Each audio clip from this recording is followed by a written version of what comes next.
আমাদের সাথে যুক্ত আছেন আমাদের আরেক সহকর্মী সুমাইয়া ঐশী। তিনি আছেন ধানমন্ডি এলাকায়, তার কাছে সেখানকার সর্বশেষ পরিস্থিতি জানবো।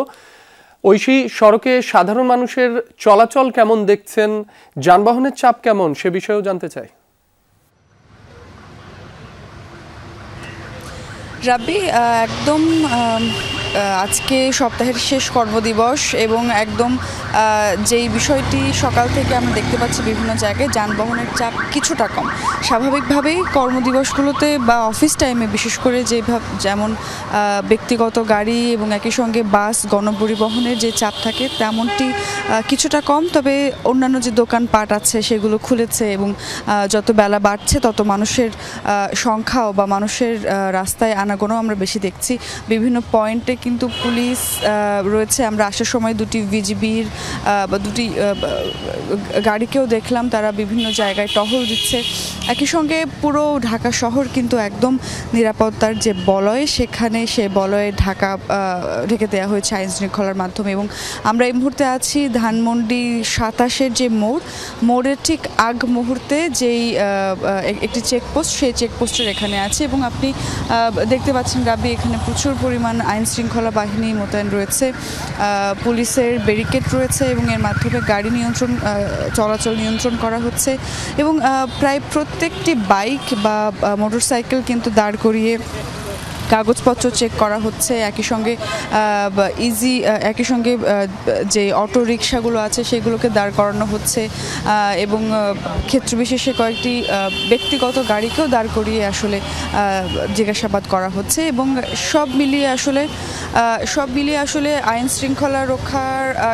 আইন শৃঙ্খলার যেই পরিস্থিতি সেটি একদম স্বাভাবিক। কোনো রকমই যাতে মানুষ আতঙ্কিত না হন সেই আহ্বান বারবার জানানো হচ্ছে, কারণ সেরকম কোনো পরিস্থিতিও আসলে ঢাকা শহরে তৈরি করার মতো কোনো সুযোগ নেই। আইন শৃঙ্খলা রক্ষাকারী বাহিনীরা একদম কড়া নিরাপত্তার চাদরে ঢেকে ফেলেছেন গোটা রাজধানী। ঐশী, আপনাকে ধন্যবাদ। আমরা দেখছিলাম ধানমন্ডির নিরাপত্তা বলয়।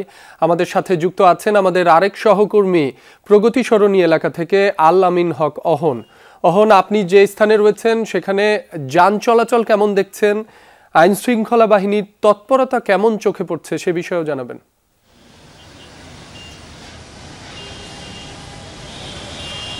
বেশ তৎপর আইন শৃঙ্খলা বাহিনী, যান চলাচল অনেকটাই স্বাভাবিক। একই সঙ্গে আমি যেখানে দাঁড়িয়ে রয়েছি সেখানকার দৃশ্যও যদি দেখাতে চাই, স্বাভাবিক জীবনযাত্রার জন্য মানুষের কর্মব্যস্ত জীবন চলছে। এখন পর্যন্ত সবাই নিজ নিজ কর্মস্থানে যাওয়ার চেষ্টা করছেন।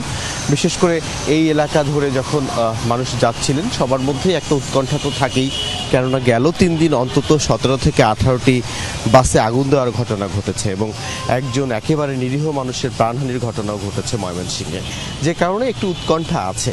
সেই উৎকণ্ঠা থাকলেও মানুষ তার জীবিকার তাগিদেই বের হয়েছেন।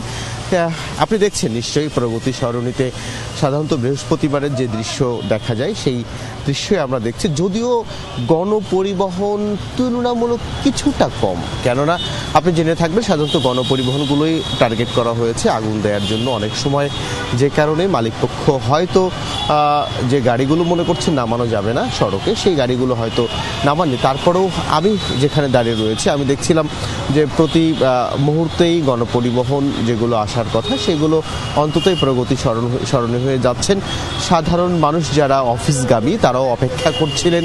তবে হ্যাঁ, এখন থেকে আধা ঘন্টা 40 মিনিট আগে আমি এই সড়কের দৃশ্য একটু ভিন্ন রকম দেখেছি। এই অর্থে গণপরিবহন তখন একেবারেই ছিল না, অনেকেই দাঁড়িয়েছিলেন। মানুষ সাধারণত রাজধানীতে ঘন্টা খানেকের দূরত্বে অফিসে যাতায়াত করতে অভ্যস্ত এবং সেই সব মানুষের অফিস যদি সকাল 10টা হয়ে থাকে তারা হয়তো 9টার এখন বের হয়েছেন এবং সকাল 9টায় যাদের অফিস শুরু হয়েছে তারা 7:30 8টার মধ্যে বের হয়েছেন। সেই সব মানুষ কিছুটা হলেও বিপাকে পড়েছিলেন, গণপরিবহন সংকটে পড়েছিলেন। আমি আইন শৃঙ্খলা বাহিনীর সদস্যদেরও দেখেছি, বিশেষ করে এই সড়ক যখন ঘুরছিলাম অনেকেই অনেক স্পটে দাঁড়িয়ে নজরদারি করছিলেন এবং সাদা পোশাকের পুলিশও আছে, আমরা তেমনটি জানতে পেরেছি। এবং মানুষের জনজীবন যেন স্বাভাবিক থাকে, আমরা সাধারণ মানুষের সঙ্গে কথা বলে তাদের কাছে সেই আশ্বাস, সেই প্রত্যাশা তাদের কাছ থেকে জানতে পেরেছি আমরা। এবং তারা বলছেন যে আগুনের ঘটনায় সাধারণত নিরীহ মানুষের মৃত্যুর ঘটনা ঘটছে কিংবা আহত হচ্ছেন, একেবারে তাদের যে স্বাভাবিক জীবনযাত্রা সেটিও